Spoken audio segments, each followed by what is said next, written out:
Three, two, one. Hello, everyone, and welcome to our Mindful Leadership podcast with my wonderful co-host Natasha Rocha. Hello, Good Natasha. mor Good morning, everybody.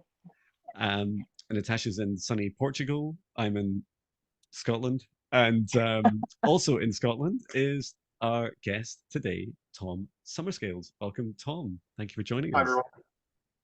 Um, So let me read out your bio, and then we can find out even more about you and chat lots more, Tom. So um, thank you for sending your bio. It's really helpful. So Tom is an online fitness and nutrition coach and the founder of Become Athletic. With a degree in applied sports science and a passion for combining strength and endurance training, Tom specializes in helping doctors, dentists, vets, and high performing professionals to achieve their fitness goals while managing demanding lifestyles. Known for his pragmatic and supportive coaching style, Tom focuses on creating sustainable habits for clients looking to lose weight, build muscle, improve health, or prepare for endurance events like marathons and Ironman races. After experiencing burnout in his corporate career, Tom made the leap to turn his passion for fitness into full-time coaching business. And this provides practical, flexible, and results-driven guidance that fits seamlessly into busy lives. And topics you suggested, and I'm sure we'll go with the flow with whatever else comes up as well. You suggested talking about fitness, nutrition, and mindset shifts to help you successfully chase your 2025 goals and beyond, and to specialize in helping people with very stressful jobs that do this, primarily doctors. Welcome, Tom. Thank you for Um, having me. your bio is perfectly written for me to read. It's like That's good. it's like you've written it like I'm reading it out, right? Like all the right comments and oh, it's perfect. Thank you. Glad to help. So yeah, please tell us a bit more about yourself, a bit more about your journey would be lovely to hear. Sure, yes. So I think like a lot of people who very sporty growing up, always played sports. I think at one point rugby was definitely my main sport, and reached a point where I think pretty much almost playing a rugby match almost every day of the week. And so probably more so than they'd recommend nowadays. But a lot of sport, a lot of activity, always enjoyed it. It was certainly my passion. And for me myself, when it came to university and that side of things, I thought, well, I'm going to sort of follow the advice of I'll study what you're passionate about and didn't have too much thought around what a future career necessarily might be, for good or bad. And at university, so I did apply sports science and really enjoyed the more kind of working, I suppose, with the general population more so than the more professional sports side of or the application of it to professional sports. But like a lot of people at university, I ended up just falling into a job, not in my uh, area of study. And so I ended up working in recruitment. I got a part-time job working as a recruiter, which then led towards recruiting for tech staff, and then led to me then joining Amazon, where we then met Jon, and ended up having not quite as long as yourself, but about 7 years, I think, in total at Amazon, with a stint in between at a startup. And along that way, I was still coaching on the side, just as a sort of side project and a thing I enjoyed doing, and knew at some point in my life I'd want to maybe go full time on my coaching and sort of fitness business. But like a lot of people, was maybe just caught in that loop of being very busy with work and wanting to have the stable job and career, and the various risks of taking that leap and to go full time and when's the right time, and all those sort of things. So potentially like some of your listeners who maybe have those moments as well, or are having those kind of moments, I've definitely been through that phase of when should I make the leap, when's the right time.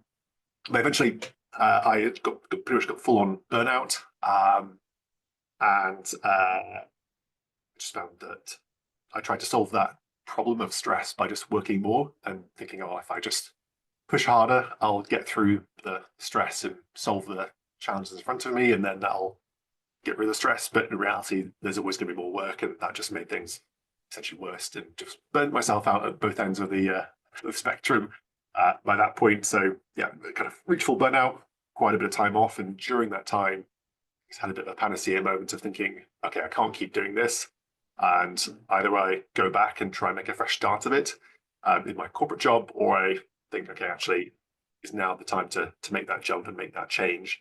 And so thankfully I have an extremely supportive wife who in certain terms just told me to kind of get on with it and stop thinking about it, and helped give me a good nudge. So it was much appreciated. And then yes, made the leap to going kind of full time on my coaching business just over a year ago. So it was pretty much April 1st last year. I went sort of full time on the coaching business, but I've never looked back since. It's been life changing for myself, but also we shortly after this also had our first child in June of last year. So we also moved. Yeah, we also moved from Manchester to Edinburgh around that time as well. So all the things they tell you not to do at the same time. So moving house, having a child, starting a business, changing career path, all those things. I just decided to do them in the same few months period, and yeah, never looked back. So yes, that's been sort of the whirlwind of the last year or so, and now yeah, full time coaching, working with a huge range of clients globally across everything from, as you said in the intro, kind of preparing for events right through to people just trying to get a better grip of their lifestyle and get a bit of a sense of control maybe over their own health and fitness. And I find a lot of the work that I do with clients is, yes, the fitness and nutrition aspect, but if anything, I spend a lot more time with clients more on the mindset side of things and how they approach their week and planning and kind of more tools and techniques they can use to help them manage stress and still get results. That sort of thing is often the bigger focus. So yeah, that's probably a bit of a waffly summary of things so far. I hope that answers your question, sort of. Oh, that's absolutely brilliant. And I think what resonates, I was just thinking when you said burnout, I think burnout is what gets us actually moving and shifts our lives into the direction that we would prefer to be in. And it's so amazing listening, and our bodies are so resilient. Like, I think we've all done it in that sense where we're like, oh, next week I'll rest, next month it will be better, I can just finish this project now, and then it'll be okay after that until the next project kind of like comes in. So I absolutely resonate with that, because I remember saying I'll sleep next month at a stage, kind of a thing. It's like next month I'll be able to sleep, it'll be fine. So it's an amazing, in a sense, where we all reach that point where like enough is enough. And I remember when I went through I was very fortunate to have a supportive partner at the time, and I was like, I need to fix myself somewhere, otherwise I just don't see a really good future for myself. And taking that time out, and just like you, I think I remember when I was like, I'm going to go back into corporate, and it just would make my stomach turn. It was just like I can't do this. Or I'd go for the interviews. I'd really like the companies. I would really be completely aligned to it, make it all the way to the end. And I think it was so funny how energy works. Like, I went for an interview at I was in Calgary at the time, in Canada, and I went for an interview. I made it through 3 interviews, one of these big oil and gas corporates, and it was brilliant. And they have like these massive skyscrapers. And I got down, spoke to security. Security was shifting, and they forgot to announce me in the security shift. So I didn't get the job because they said I was late. Meanwhile, I was sitting downstairs in reception. And I was like, what is going on? This is so bizarre. But it's amazing how life kind of like throws you into the flow of things. Like you, like moving jobs and everything happening at the same time. Like, I'll just take all the stressful, parts on. How did you actually, what was your mindset as you went through this shift? Yeah, good question. I think I totally agree. In some ways, the sort of burnout was almost a forcing function of like sometimes people ask me like, oh, what was it like having it? I was like, well, in some ways it was rubbish. It's like walking the dog around the park sort of thing in the time off, and I'll be walking around and suddenly feel like I almost wanted to like, cry, and I'm like, okay, so there's definitely something not quite right with me. This isn't normal me. But in then that the other side of that coin was, it in itself was then a blessing of being like, well, it forced me to be like, right, I need to do something about this. Otherwise, I think I would have just kept coasting, but would have kept just going at being 99% close to burnout. So totally agree. It's funny how burnout sort of forces you in a way to really actually take a step back and think, actually, this isn't sustainable. I need to actually think about this. Yeah, I think mindset wise, then going through that change, I think I'm very much someone who is very like almost gung ho, like wants to move quickly, get things done, make decisions quickly, and just kind of go for it. Which I think it's in some ways served me very well in my maybe corporate career, and was very helpful in sort of at Amazon and the corporate culture potentially there to some extent.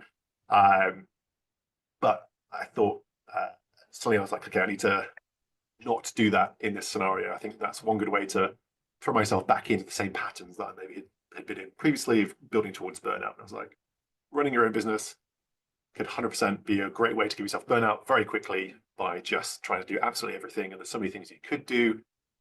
So certainly one part of mindset was just try and sort of take it slow, try and actually be very strategic, think very slowly, go step by step, try not to build an enormous company and set really high expectations on myself out the gate. Like, let's just think we're about to have a child, we're about to move house and do all these other things.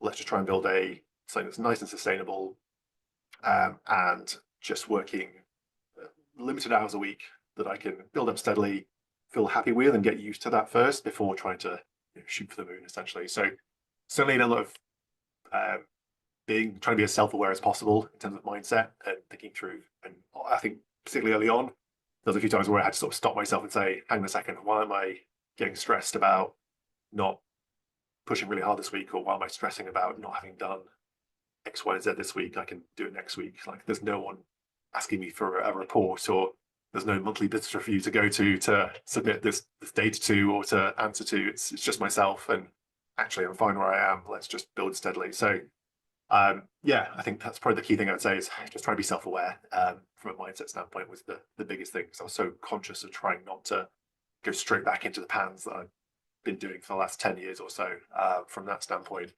Um, and then I think the other thing was just more trying to be very like grateful, or trying to sort of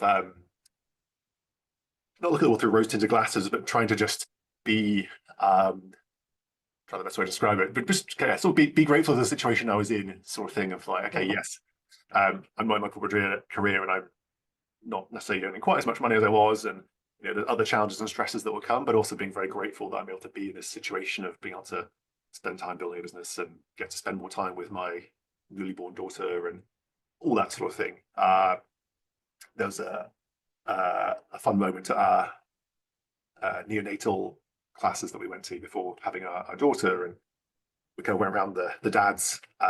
The dads got split off from the mums in the group, and the teacher was like, right, dads, you just go chat to yourselves and go talk to the mums about important stuff. And we're like, okay, cool. And so we just went around asking each other about paternity leave, and they, we sort of going around, and some people worked in finance and actually very nice leave, and someone asked me, and I was like, well, on the one hand, I have unlimited leave, and on the other hand, I have no leave because I'm just starting a new business. But it's kind of, well, actually, I have complete flexibility to be able to spend as much time with my daughter, which for me, I think is probably one of the biggest things of the mindset. So just trying to be self-paced and trying to be grateful, I think, as well, was the two main things for me. Sorry, that was a very long answer to your question. That was wonderful. And thank you for going into such depth as well, because it's, I feel like my experience of burnout three years ago, just when I was at Amazon, I decided from that to go part-time for 2 years, then from 5 days to 3 days a week, was yeah, like there was this overwhelming feeling that it was not sustainable, that something was going to come to an end, and it was either going to be my body was going to stop me and say, you're done, like you're whatever it is you think you're doing, right, stop it.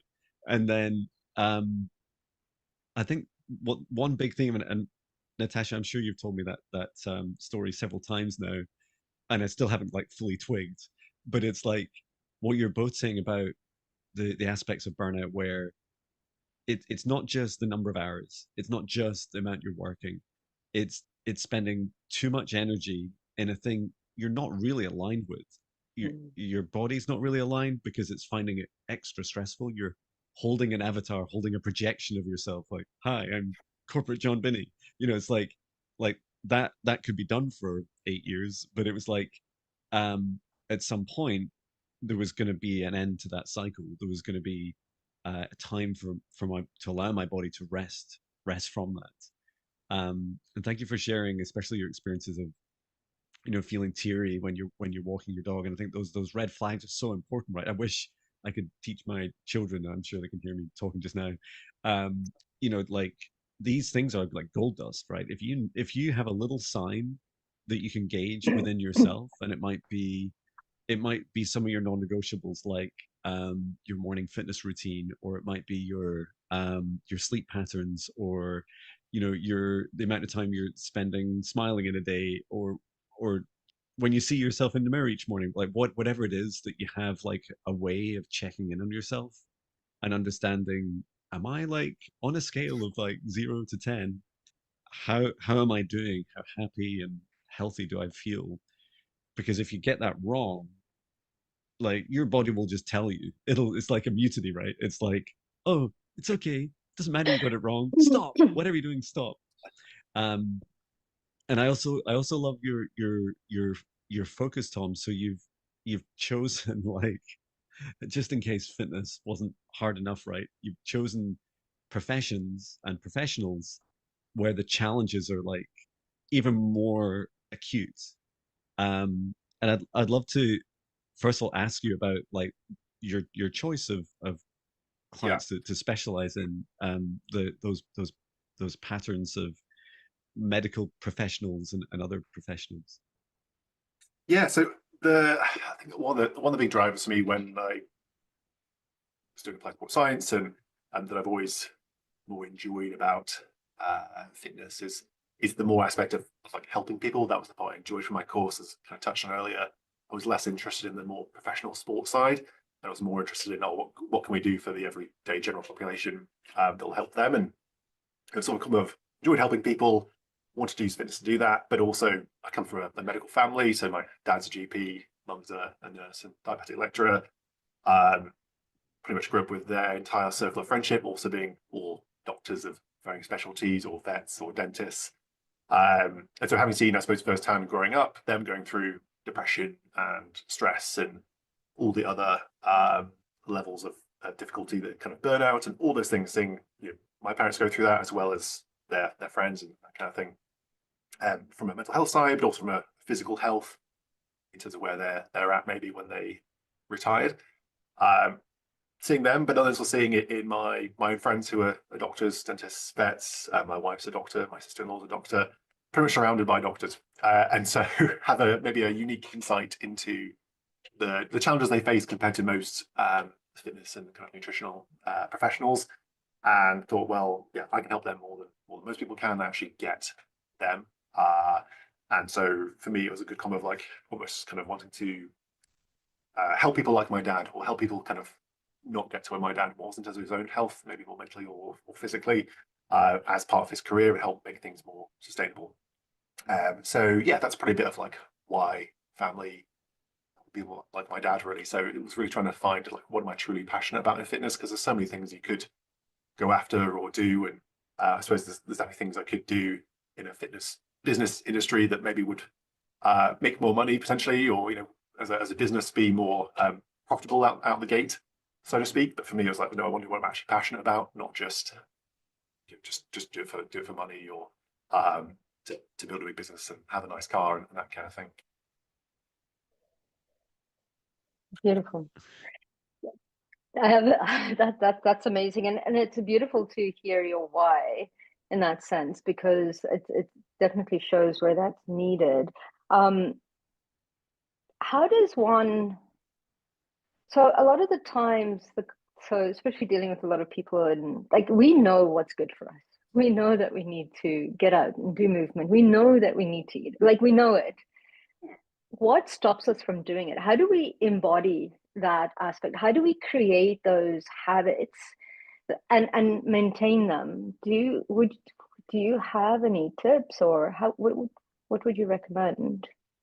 Yes, there's certainly a few things I try and push to a lot of people, in particular I find with healthcare professionals. There's a few really common mindsets or patterns that I see, which are often the biggest blockers more than anything. And it's actually very relevant to most people. So kind of an all or nothing mindset or a kind of perfectionist mindset is really common, and it can help healthcare professionals be very, very good at their job. You absolutely want a doctor or a surgeon who's a perfectionist and is going to make sure they're doing everything perfectly when they're operating on you. But when it comes to their own health, fitness, nutrition, perfectionism really doesn't help you at all. If anything, it actively works against you. We live in an imperfect reality. No week is going to go how you absolutely expect it to or want it to go. That's just the real world. And so I very frequently see people who they'll maybe start a fitness journey or try to kind of kickstart their fitness in maybe January or at any point in the year. And they'll immediately set themselves very high targets and expectations to meet. And usually that doesn't happen. And even if they maybe hit, let's say, 3 out of 4 sessions a week, they'll be like, oh no, I'm a failure. That's it. And then they'll stop. And maybe next month they'll try and restart again. And they go through that same cycle time and time again. And that's very common across busy professionals as well, whether it's fitness or nutrition or the whole picture. So a big thing I try and get through to people is we should aim to be consistently good, not occasionally perfect. I'd much rather you work out once a week or take a walk for 5 minutes a day every day than having one perfect week of working out, I don't know, 7 days a week and then never doing it again for another 2 years. It's much more about what can we do sustainably, could you consistently. That's what we should focus on. It's okay if you miss a session or if you don't eat perfectly today. Tomorrow's a new day. You can try again tomorrow. Let's just try and get that sort of mindset shift in place is an enormous thing, I think, for a lot of people who struggle to make progress over time or are struggling with their weight or their fitness goals or whatever it might be. Being consistently good is the sort of the gold star to try and aim for, I'd say, for a lot of people. That's certainly a big one. I don't know, are either of you have you found that you're maybe more perfectionist when it comes to that side of things, or are you quite good at taking a more measured approach to your own kind of health and fitness? I think so what in part to answer your question, I remember watching this video from you a few months ago, and you had like a little whiteboard, and you were saying, I can't remember the exact detail. Like I can't remember if you were showing The gold like, standard minimum. yeah, that's right. Yeah, Yeah. that's it. And how do you know? And yeah, just from my waving hands, whiteboard, waving hands. Um, and what I was watching it, and I'm like, this is me. Like this is my workout. So I'm like a creature habit, and I'm very tenacious, but I'm also veer into perfectionism, right? And so it's a 5 mile run, same run every day, which I love, and my body is really comfortable with it. Just 5 days a week, and then it's a little bit of yoga, kind of mix of yoga and Pilates, meditation, and then some weights. And so it's quite a lot, but it sounds a lot, but it's paced. Um, and there's this, I don't know why I choose to do it at the end, but there's like it's an exercise that must be something like burpees where you're kind of jumping up and down, and aerobically it's really hard to do. And at the very end, and it's the very end of the workout, I don't think that's necessarily a great idea. Um, but when I was tired, so this was my gold standard, right? It's like that's the perfect John, and I would describe it to myself as the full workout, which I think was also quite dangerous. And there was before your video, I was like doing it in the morning. It's like, oh, I must do my burpees in the morning, and even though I was absolutely exhausted, and I felt kind of worse after doing that one exercise at the end. And it's only after watching your videos, like, well, first of all, John, you don't need to do that every day. Like, why are you choosing to do that one exercise every day?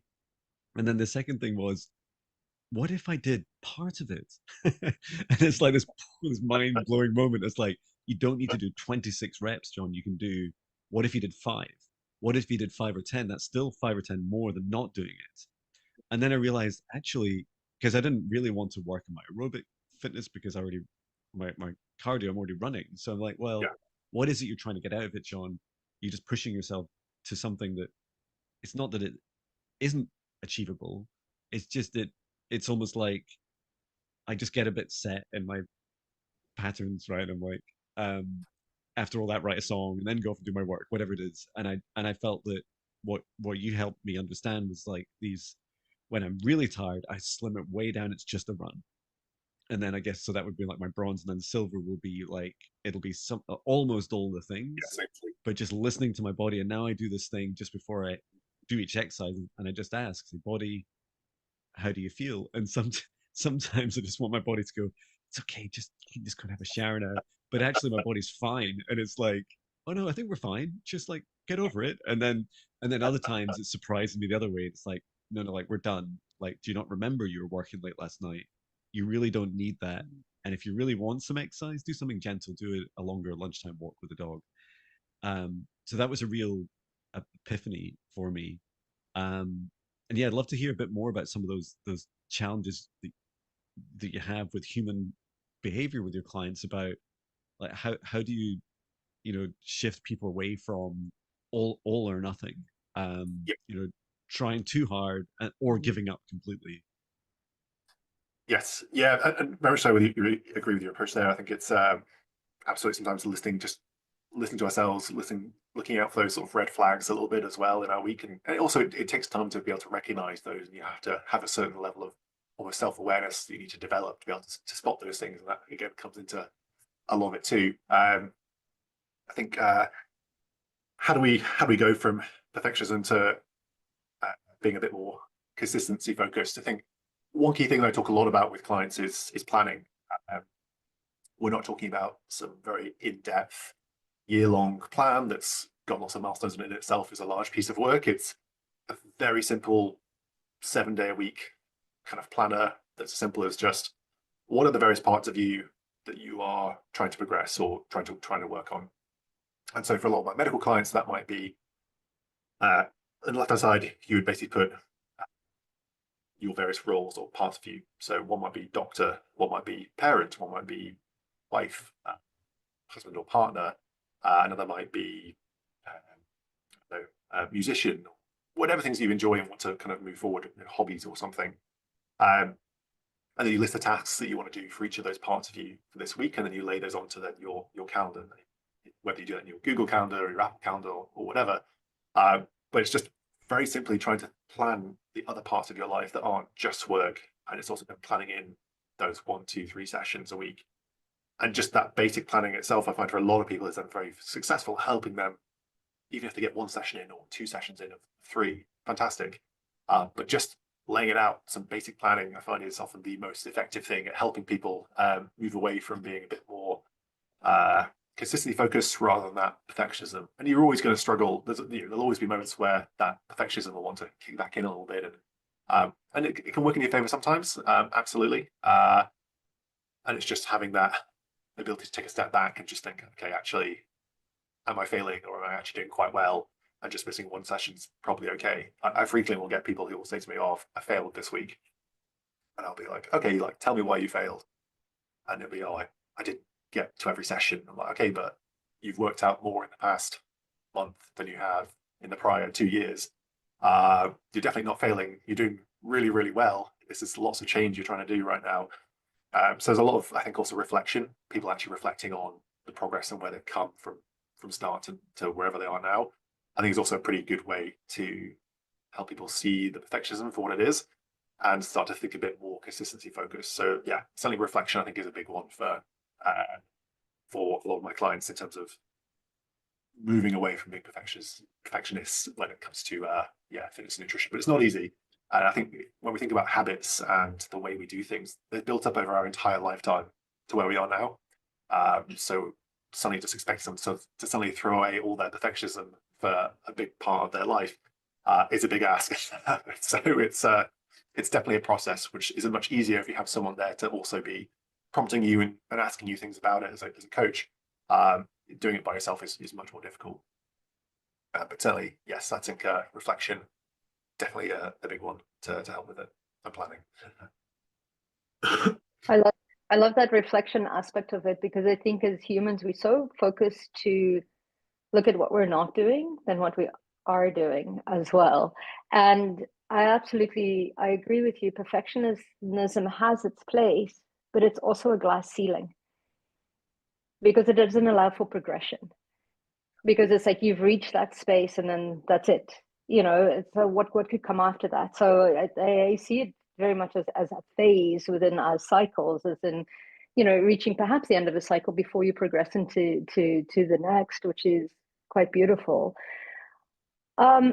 You're working with a lot of leaders. how do you encourage them to almost kind of like instill these beautiful kind of like values and principles to the people that they work with? Like to kind of like that knock-on effect. Like in a perfect ideal world, how would you actually inject that mindfulness of physical, mental, emotional health into businesses or into everything that we do? Tricky. It's definitely tricky. I think for me, it's also to try and coach the whole person who's in front of me. So whether that's Mm-hmm. a business leader or a new graduate who's just joined a business, Mm-hmm. ultimately, I look at, for me, they're not just a fitness and nutrition box, and it's seeing the whole Yeah. person. And I think that for that individual, it's kind of seeing, let's say they are a business leader, um, then it's looking at, okay, for you, here's the challenges you face, and here's how we break down those problems and we solve them for you to help you make more progress.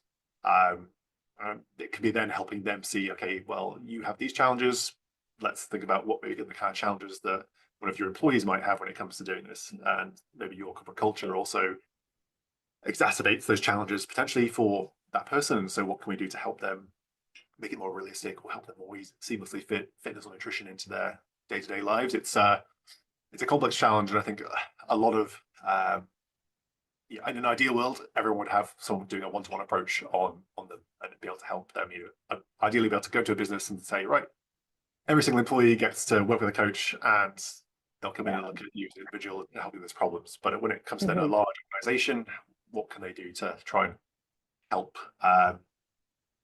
their employees do that more? So it's never easy. It's never easy, and certainly if you're in a business where it's maybe a public company and there's shareholders and lots of other pressures on maybe the leadership as well to get financial results more than anything. Ultimately, it makes it definitely more tricky, and it relies on having leadership who are personally maybe bought into health and fitness more so than others, I would say too.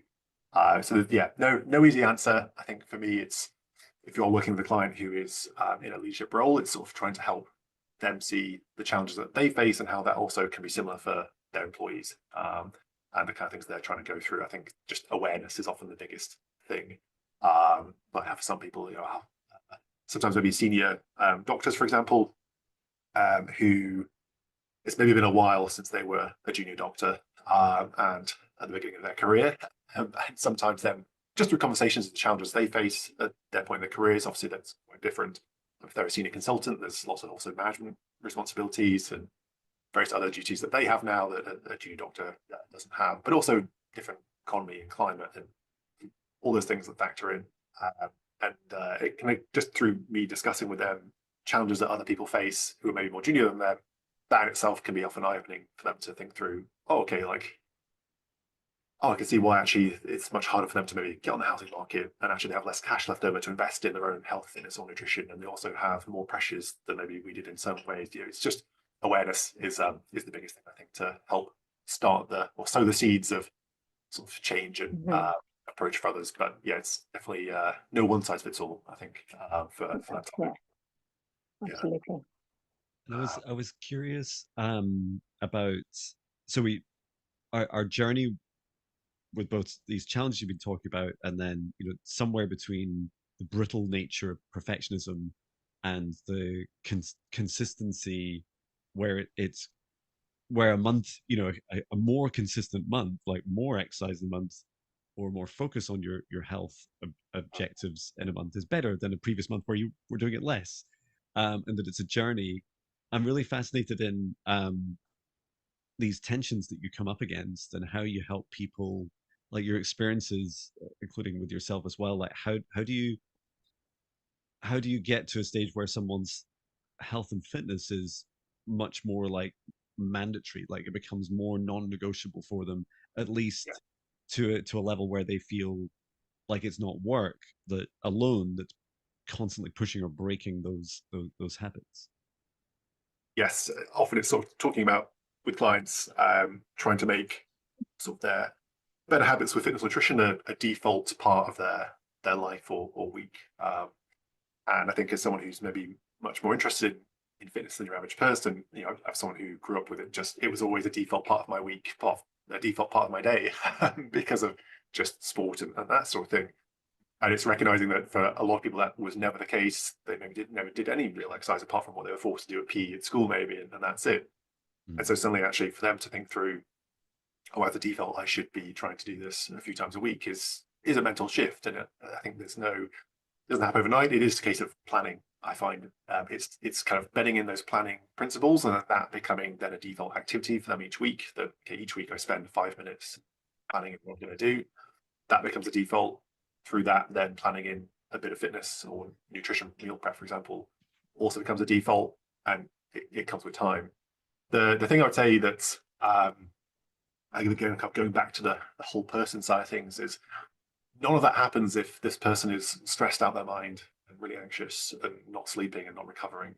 And so a lot of time I spent is actually trying to help people think about recovery and rest. And I was thinking about this a lot for the last kind of week or so. We're sort of trying to reframe rest as maybe more like regeneration or rejuvenation. I think a lot of people, when they think of rest, is just sitting on the sofa or watching telly or and sleeping. Sleep is great. Sleep is a superpower if you can do it. But in those down times, those days off, rest is often a thing where a lot of my clients maybe previously would just sit on the sofa, maybe watch telly and hope that they'll be recovering by doing so. I find in a lot of people's cases that actually sitting and watching telly or that sort of thing actually is almost stressful. Like they struggle to relax. They're on their phone. They're trying to do maybe 5 different things at the same time. They're not actually resting. They get almost kind of productivity stress or productivity related stress. And so trying to flip the narrative a bit more to being a bit more like regeneration and helping people plan. So as part of that weekly plan that they might do is also trying to plan in fun, trying to plan in activities that actually kind of rejuvenate them or regenerate them, whether that's doing a hobby or baking or walking their dog or whatever it might be. It's very much personal, but planning in kind of regeneration, I think, is an enormous thing for helping people then kind of do everything else and fit the fitness and everything else in as a default part. Nothing works if you're exhausted and stressed. So trying to almost solve that a little bit first and really help them put in place structures, I think is important, or systems around stress and recovery and regeneration, then helps them start to then see, okay, actually I've got the headroom, I've got the mental energy and bandwidth to then start to plan in doing these things. And it's not quite so stressful to think, oh no, I need to go do this too. So it's, unfortunately it takes time. There's a bit of a puzzle to work out depending on the individual. But thinking about regeneration, kind of recovery, I think is also just as important, if anything more so. It almost becomes an enabler for then making these other aspects default through planning and just me nudging them each week as well to say, hey, have you planned in your time what are you doing for fun this week? I don't know about yourselves, but certainly if I ask a client, like, what are you doing for fun this week? Sometimes you almost look at me gone out of like, why are you asking that?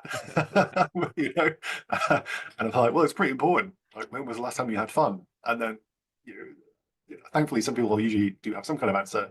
But, I do have people where they'll be like, oh, I don't really remember the last time I had fun. I'm like, okay, like we kind of need to solve that as well. That's not fitness and nutrition, but if we're not doing that, we're stressed and we're tired and everything else, then nothing else will work. So it's kind of very much trying to look at that whole person to then build the puzzle towards consistency. So yeah, a very long-winded answer again to your question. It's just trying to highlight it's so much more complex than often people say. It's not just move more, eat less kind of thing that you often see banded around on telly and that sort of thing. It just isn't a reality for most people, particularly if they're busy. I love that so much. I remember attending a talk by Arianna Huffington from the Huffington Post. And the title of her talk was Sleep Your Way to the Top, because the importance of sleep was so important. She actually, at the Huffington Post, has 2 rooms that are dedicated for taking naps. And yeah, she does. It's absolutely incredible. And she's saying that she was having a conversation with her husband, and he was like, I smashed it. I've only had 3 hours of sleep, kind of a thing. And she's Greek, so she was very straightforward. She's like, oh, perhaps if you had 5 hours, this conversation would have been a little bit more interesting, she would say to him. But it was all about the importance of that rejuvenation of sleep. which is so important. And yeah, I'll never forget that because of that, that need for that rest, which is so important. And then, yeah, I absolutely love that. What are you doing for fun? Because that space of joy actually opens up your creativity, which is absolutely incredible. And I think we found that sometimes doing less is more. And it brings me back to your comment about the gratitude aspect, especially when life isn't going as we plan it. And I agree, it's a mindful set kind of change, in the sense that when I found myself slowly starting my business, I would have time to take my dog for a walk on this, and I'd be like, oh my goodness, I'm living a retired life. I have most of my morning open. I come walking on this amazing hill for 2, 3 hours, and then I just work a few hours in the afternoon. I was like, who has the privilege at the age of 38 to go back and study and to actually live this life? And how does one sustain that? Because there's those old habits that start creeping back in again because they're so ingrained, right? It's like that muscle memory of like, must be busy, makes me important, or there's that hustle aspect of it, of kind of like, okay, I'm working for myself, I need clients. And you get into that need to move through that. Plus we're so used to kind of like being so busy because we value that for some reason. Shifting out of that mindset where less is more, how do you approach that with your clients? Because I mean, everybody's so driven, right? And yeah, how do you approach that? Yeah, I think for quite a few of my clients, it goes back to like kind of planning and almost sort of like retrospectives almost of their week, Mm-hmm. what went well, what didn't go well. Each week, my clients get a check-in form via the kind of the app that I use, which some of the questions there are just, what do you think went well? What do you think you could improve on? And it's just trying to build in that element of like, okay, actually, could I do differently about my week? Like, did I need to also do that thing? Sometimes I ask people, what's the things that are keeping you busy but aren't moving you forward in your week or in your life?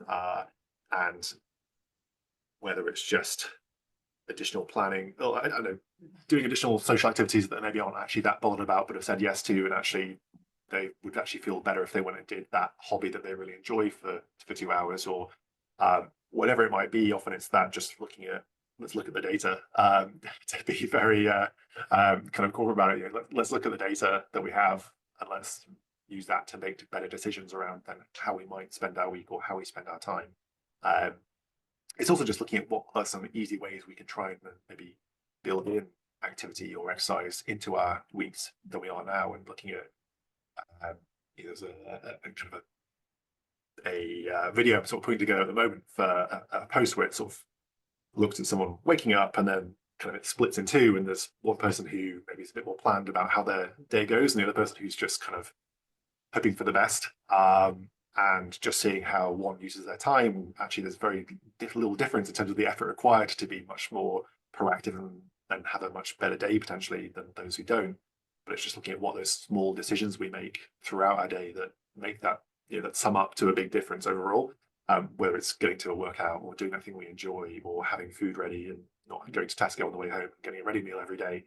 All those little things that all add up, I think again comes from just looking at the data, doing a bit of some basic retrospective, and having someone like myself potentially to just be like, okay, but does that really serve you? What are we doing here that's helping you? What's taking away from your time? What's making you do more but with no benefit? All that sort of thing, I think, is it's very important to look at, particularly for some people that maybe never really been asked that question, and they might be relatively senior in their career, but no one's really asked them about that in context of their personal life. It's just been maybe at work they do that, but outside of work they don't apply any of that sort of same sort of logic or data-driven thinking. And it's like, well, actually, if you apply that to your own life or to your personal life, you might feel much happier about how you do things as well. But it's not easy. Like it's tricky, and as we've all sort of alluded to here, we all have our own moments and struggles where we also do things like that. But it's that awareness and reviewing, I think, is definitely the important thing to help, but not easy. Beautiful. Wonderful, thank you. And I would love to, if you can't tell from some of my questions, I've been helping like fill a picture in for a mindfulness meditation. Um, and before I do go into that, I'd love to uh, find out how do people get in touch with you? What's the best way to contact you or explore more about your work? Yes, good question. So they can reach out to me on Instagram. I always get the wrong way around. It's either Coach Thompson or Thompson Coach, but I'm readily findable on there. Or you can reach out to me via my website, which is becomeathletic.com. So the kind of two main places to find me. But yeah, I run free, free clinics essentially. I run free sessions for people, free coaching sessions where they can just chat through issues. I'd always much rather help someone make progress and move forward, even if they aren't working with me. Like I coach because I love helping people. So if in half an hour I can just help you start to see a path forward, then fantastic. Yeah, have to have a chat with anyone. Oh, fabulous. Thank Excellent. you. Well, I'll make sure I add those to the video, or if you're listening to us on Spotify or many of the other streaming platforms, just check out the description. You'll have Tom's details in there. Sorry, Natasha, you were saying. No, no, it's perfect. I'm excited to see some of your videos. Yeah, they are really good. I learn a lot, and including today, I'm like, oh, I'm gonna have to like look at my sofa time now. And it's like I knew it, like I knew that if I spend too long, I get quite stressed on the sofa. Yeah. And often, like my wife and I'll say, "Oh, let's time to go for a walk in nature. It's time to go out." And I'm like, "Oh, I think I feel like I'm robbing myself of all the things." And then you realize actually, no, you're not. Like you're helping find the right things. And I love that term, regeneration. It feels very powerful, like something an engine would do. So thank you so much, Tom. Yeah, we can get started with our mindful meditation if you'd like to join us. And to do so, please join me as we breathe in through the nose, nice and deep, and breathe out nice and loud. And again, breathe in through the nose, nice and deep, and breathe out any stress or anxiety, nice and loud. And once more, breathe in through the nose, and breathe out anything that no longer serves us, nice and loud. And continue to breathe as it feels right for you. And please bring your awareness to your body at this time. Imagine that you're taking the light of the sun on a sunny day and in your favorite relaxing place, and that you're sat or lay down, and that you're using the beautiful energy of the sun to scan across your body, like scanning a ray of sunshine from the top of your head and working its way down across your body to your feet. And as you do so, you're asking each part of you how you're feeling at this time. You're beginning with the head and the ears, feeling that warmth of the sunshine, scanning through your very mind and brain, asking how are you feeling? Perhaps assigning a number from 0 to 10, where 10 is the happiest, or a color that resonates with you, or simply an emotion, working your way down through your shoulders,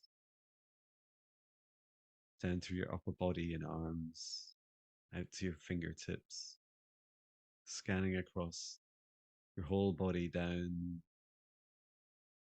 to the hips and the base of your spine with this lovely ray of sunlight, asking your body how each part of you is feeling. And then all the way down your legs and to your toes. And perhaps now you're getting the first pass of how your whole body's feeling. And an area in particular I'd like to draw your attention to is to your heart.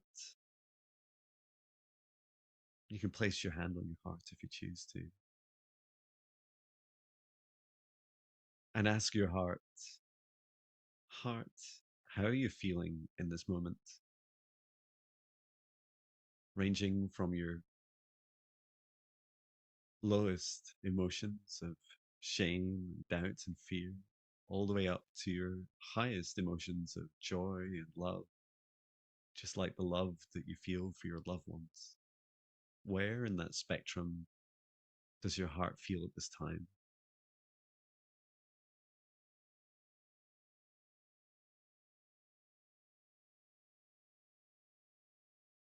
And as you hold that feeling, I'd also like you to ask your heart to help you with this next task. And please join me as you look out in front of you, visualizing a path ahead of you. And this is a path, it's a cycle. It's a cycle of your working week, your living week, and encouraging not just your mind to plan and prepare for all of the work tasks, business,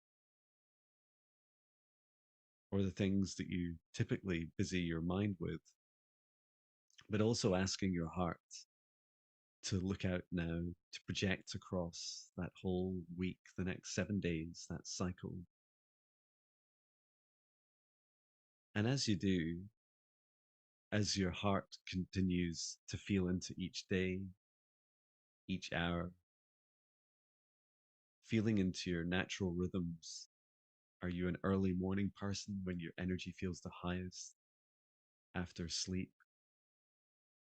Do you find your energy is strongest towards lunchtime, or are you more into the afternoon or even evenings? And feel into the flow of what your heart desires. Does your heart seek fluidity, flexibility, a durable strength that allows you to continue to build your health and fitness, the happiness of your heart, to both work around and to influence the work of your business each day? Perhaps even allow your heart to take the lead, for your heart to be the dominant force in your weekly cycle. When you're looking out now across the visualization of the path in front of you, the days ahead, your calendar, perhaps you'll spend time at the start of each morning asking your heart, how do I feel about these tasks, these meetings, these bookings that I've placed in my calendar? Do they help support and cultivate my self-love, my fitness, my overall health? Or are they beginning to negate these? Are they taking away from my opportunity to support myself? And practically now, imagining that you have your phone or your laptop, computer, or your written calendar in front of you, I'd like you to imagine holding it up now. As you hold it up and look across the reality of your week ahead, see that your calendar is static, a snapshot. It's created by a past version of you, a past version of you that doesn't understand all the facts or the changes that are happening real time, all the time. And of course, as you look across the next 7 days in your life, there is much ambiguity. The only constant is change in your life. And yet your calendar is a snapshot overlaid on the magical discovery of the chaos and dynamic changes within our lives each day. So imagine now, perhaps with a different color of tasks across your week, where your heart got to choose, where your body gets to choose what you're doing each day, Are you going to schedule some time in? Perhaps taking some of your personal time, maybe taking some of your work time, and combined taking that 30 minutes or 1 hour each day to cultivate your exercise. Is it running, jogging, gym? Is it gentle walks, like walks with your dog? Is it playing a sport? Is it exploring something that you used to love as a child? And allow these patterns to begin to emerge both in your calendar, but also see these patterns emerging overlaid across the week ahead, feeling them as fluid, allowing your heart to feel into some of the impossible things that our minds struggle with, especially the consistency for showing up for yourself each day in whatever means is important to you is far more important than our infinite pursuit of perfectionism, which is brittle and can easily be broken and is massively demotivating for us.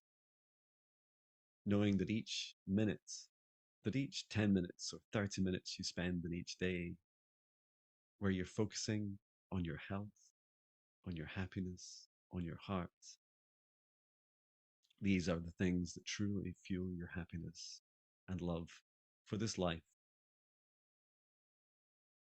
And also see overlaid across the 7 days in front of you all of the things you're grateful for: your family, your friends, your loved ones, your pets, your home, your body, your ability to explore these different ways of keeping yourself happy and healthy. And sometimes reflect on both the gratitude for your loved ones and also what would they say? How do they feel about your own investment in your time? Do they ever mention to you that you're maybe pushing yourself too hard?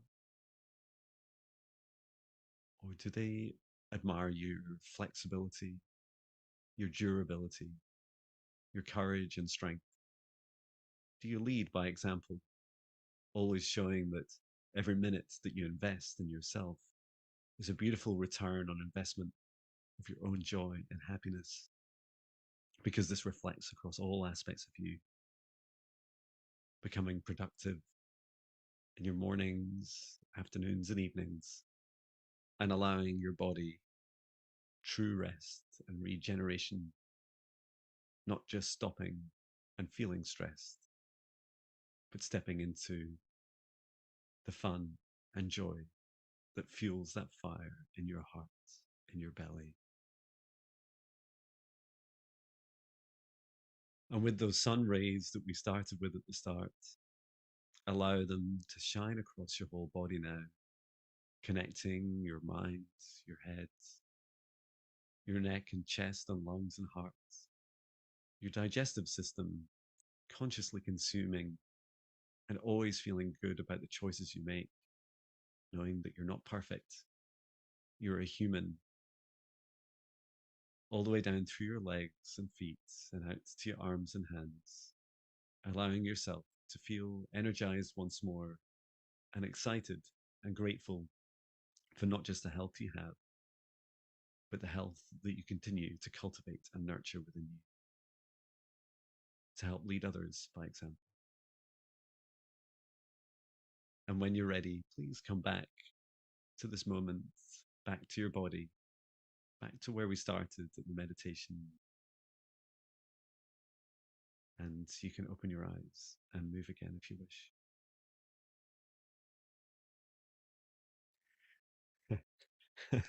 Thank you Well, for thank you. that. Yeah, thank Thank you. you so much. That was a lot of Oh, fun. I felt I was lost in another dimension, but really beautiful. So much to fit into a meditation. Thank you, Tom. Thank you so much for joining us. Um, and yeah, we look forward to sharing your details with others and hearing more about your journey. Best of luck with your business. And I know there's many people that will benefit from you and your far more holistic approach to what is a very challenging aspect of our modern culture. So thank you. Thank you for And having me. It's been congratulations. great being here. My pleasure. Congratulations on making the big moves, not only in your business, in your life, physically, mentally, emotionally, and congratulations on being a new dad to you, your wife, and yeah, we wish you all the best. Thank you. Yeah, thank you so much, Tom. And so we will be back again in our next podcast. If you're interested in becoming one of our guests, please let us know. There's always a link in one of our video or audio descriptions. We do have already quite a few exciting guests booked in, so excited to share them with the rest of the world. And we look forward to seeing you again soon. Thank you, Natasha. Thank you, Tom. Take care, Thank you, everyone. Jon. Thank Thanks, you. Thank you, everyone. Tom. Bye-bye.